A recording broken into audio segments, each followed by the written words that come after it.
So I'm going to tell you right now that Trump is not going to select who's going to be in command at Venezuela, because Netanyahu has already given him the master plan on how things should run. See, this is how it started.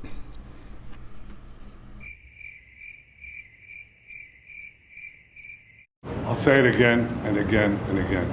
We've never had a friend like President Trump in the White House. It's not even close.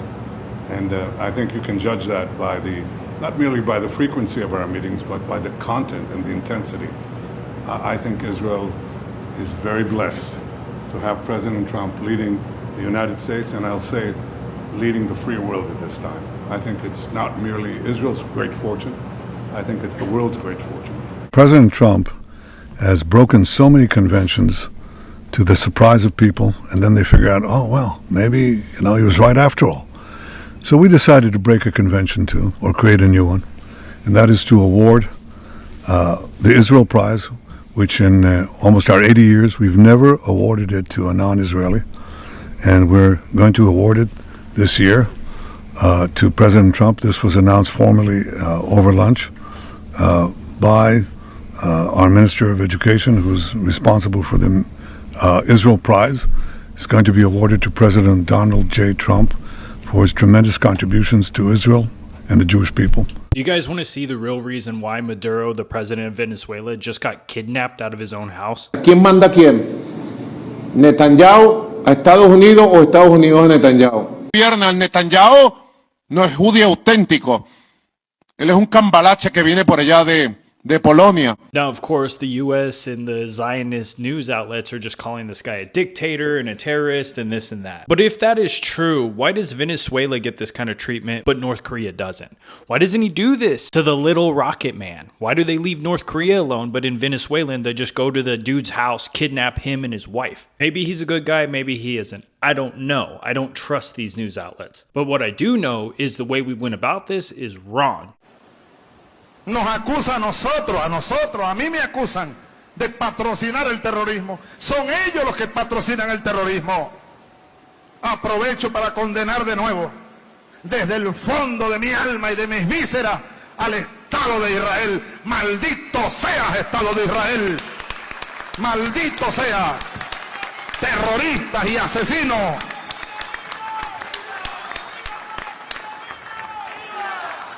¡Y viva el pueblo palestino! ¡Viva! Pueblo heroico, pueblo bueno. I want to express the appreciation and admiration not only of all Israelis, but of the Jewish people and many, many admirers around the world for your leadership of the free world, your leadership of a just cause, and the pursuit of peace and security, which you are leading in many lands, but now especially in the Middle East. We have great opportunities. The President has an extraordinary team. Speak in one country and one region after the other. So I want to present to you, Mr. President, the letter I sent to the Nobel Prize Committee. It's nominating you for the Peace Prize, which is well deserved, and you should get it. Thank you very much. This I didn't know.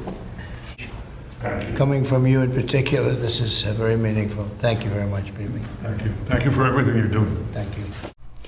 Now, Trump lost, of course, but Netanyahu already had known he was going to lose. Yes. And of course, Maria Machado, she wins the Nobel Peace Prize, and I'm still trying to figure out really how, because many of her fellow citizens in Venezuela all primarily claim that she's not worthy of the Nobel Peace Prize and that there's a whole nother side to her. But neither here or there, she did win it. Trump lost, and we all know that he is a very sore loser.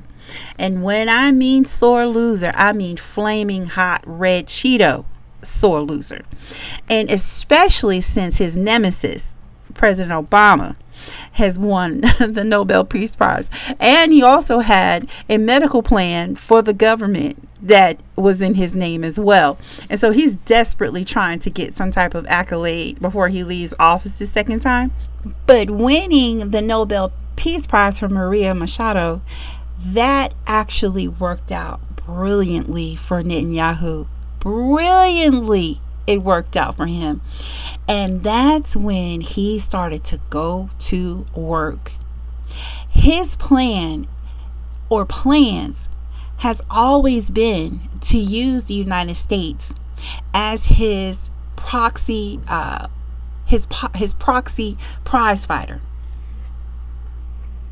Venezuela, they're in cahoots with the Maduro regime. You know, they're exporting terrorism to America, to the American hemisphere, and then they want these Hezbollah and Hamas to get their guys into the United States. So Hamas and Iran's and its proxies are a threat not only to us, but to Israel, all America's allies in the Middle East, and to America itself. I thought this headlining was funny because hinted at a regime change in Venezuela. This man has already planned it out months and months ahead of time.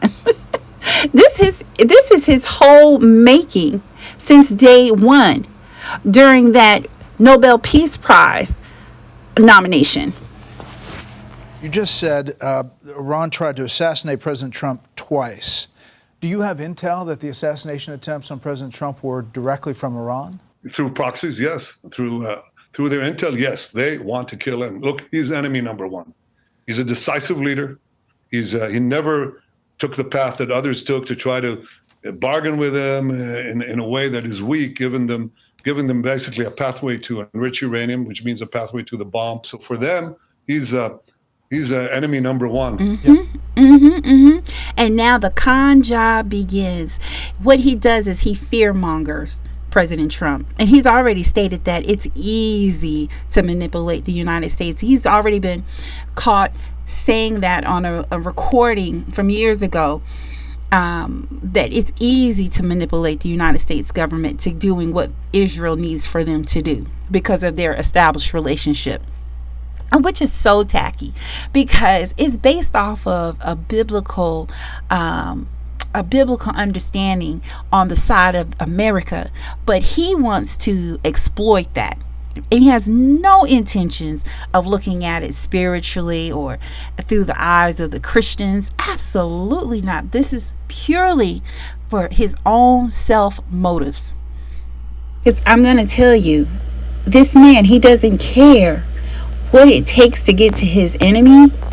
He is going to spend his waking hour plotting, planning, strategizing, working out logistics and military by any means necessary to get to his enemies, because he's terrorizing these people in Gaza, but his ultimate enemy is Iran. And Venezuela has always been ones that were on the side of Gaza. They were always in opposition against Netanyahu because of his evilness. Now, of course, they were dictators, of course, but the crimes that he's committed against these people are atrocious, and he does not care. And with Hamas and Hezbollah now using Venezuela as a campground, and they are also in connection with Iran, that just infuriates him more. And so now he really didn't care.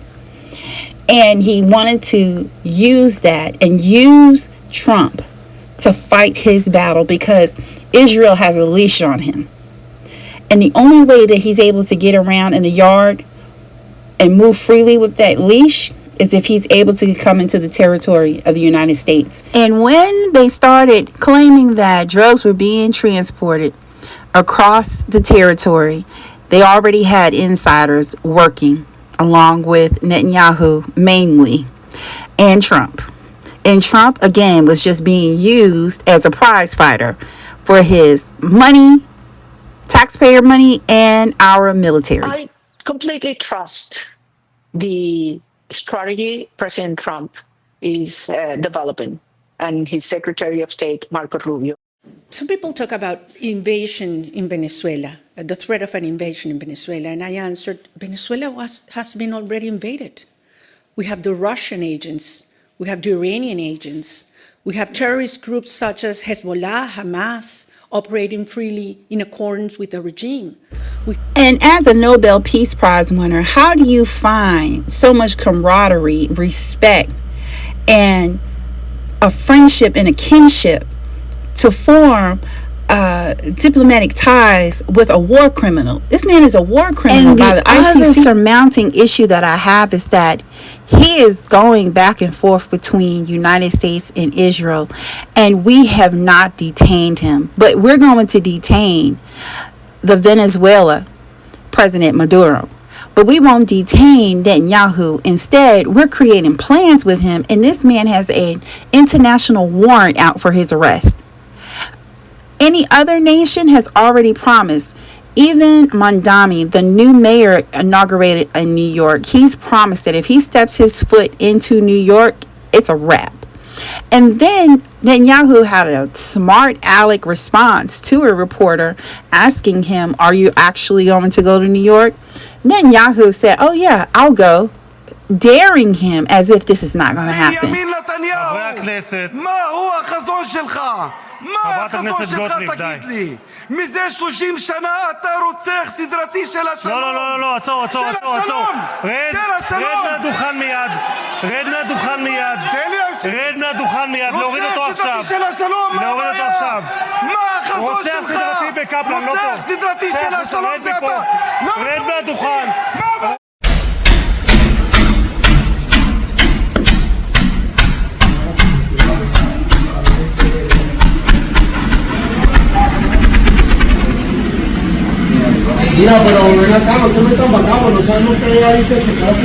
So tell me about that transition. What kind of support do you need to keep the country together, to prevent another refugee crisis? And do you have that pledge from the American government now? We will need a lot of support, advice, information, technology, not only from the United States, also from multilateral organizations, some of which we are already working together, not only in security issues, but power supply, food supply. How do we bring, put order in our financial accounts? How do we restructure our debt? How we open markets for international investment and give security to international investment in oil and gas, in infrastructure, critical minerals. I mean, Venezuela is unique in terms of the amount of the natural endowments we have. And, we're located at 3 hours by plane from Florida. So it's hard to think, in this shortening of the supply chains that is in the nearshoring process taking place, a better ally in the region than Venezuela. I would like to thank Benjamin Netanyahu, the Prime Minister of the State of Israel. And I promise we one day will have a close relationship between Venezuela and Israel. I myself look forward. Location of opposition leader Machado, and have you been in contact with her? No, we haven't. No, we haven't. Mr. President, do you have any hesitations about Machado? Mr. President, on Monday... Oh, I think it would be very tough for her to be the leader. She doesn't have the support within, or the respect within the country. She's a very nice woman, but she doesn't have the respect to be the leader. Mr. President, is it possible?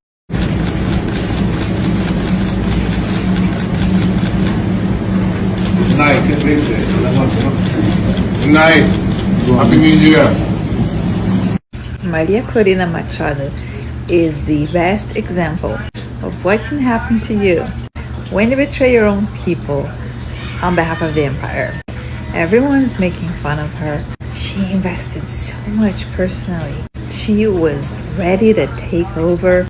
The social media suckers were already tweeting as if she were the president now. And she was the first one to get kicked to the curb. They used her and threw her in the garbage bin. How insane is it that Maria Machado, the leader of the opposition party against Maduro, the person who Trump went and kidnapped out of Venezuela, she spends all this time on Fox and kissing Trump's ass, even going as far as dedicating the Nobel Peace Prize that she won to Trump, saying that he deserves it. He deserves the Nobel Peace Prize.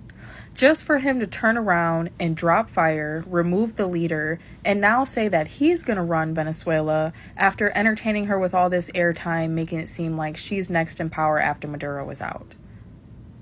That has to be a huge slap in the face. And Maduro isn't a good guy. He's a dictator. He's committed serious human rights abuses. But that doesn't mean leaders of other nations go in and start attacking the country, removing the leaders, and installing themselves as king. But the Venezuelan people are celebrating the kidnapping of Maduro and the bombing of their country. Except they're not. The people who you're seeing celebrating are in Miami. They're not in Venezuela. As I said in this comment, there's only two types of Venezuelans that are celebrating right now. The old white elite that benefited from the looting of their country by American corporations because they were basically the house slaves. And two, extremely confused poor Venezuelans who are facing the economic hardships created by almost the 1,000 sanctions that the U.S. has imposed on Venezuela and who have been duped by the opposition media into blaming the government and not the United States. In either case, let me show you what the media is not going to show you, which is how Venezuelans are actually reacting to the kidnapping of their president.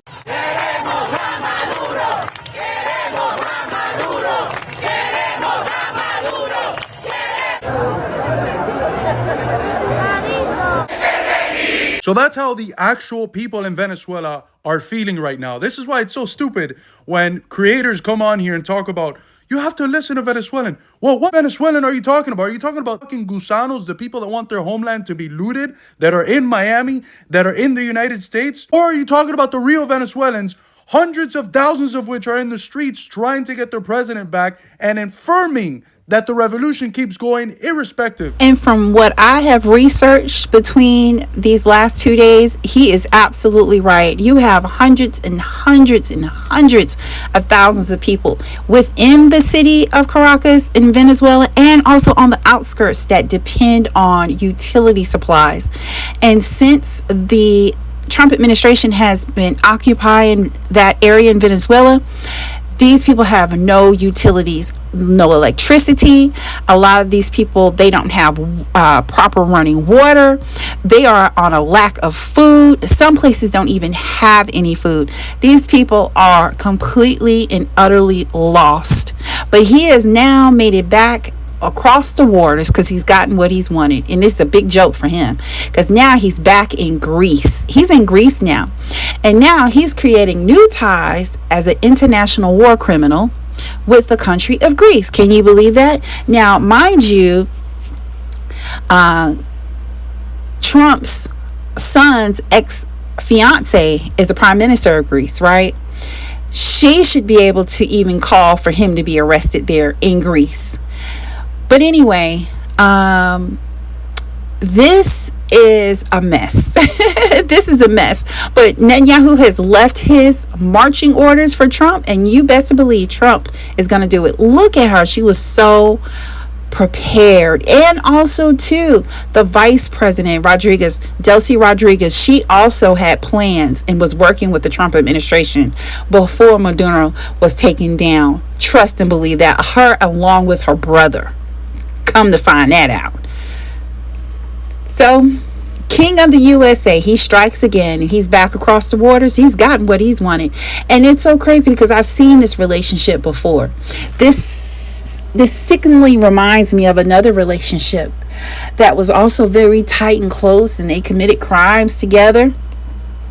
They were bros, right? They were pals. They were doing all that they needed to do for each other to watch out for each other's back. And then on the drop of a dime, allegedly, Jeffrey Epstein said when a real estate deal went bad in Mar-a-Lago, Trump called in the authorities and snitched on him and had him arrested. So, you know what? A leopard never changes spots. Let me know of what you think. Please like, share, and subscribe. And what do you think will happen next? I pray for those people in Venezuela and the people all around the world. There's a whole entire war and conflict and starvation going on in Sudan. These babies are starving. Let us pray for them and send assistance if you can. Thank you.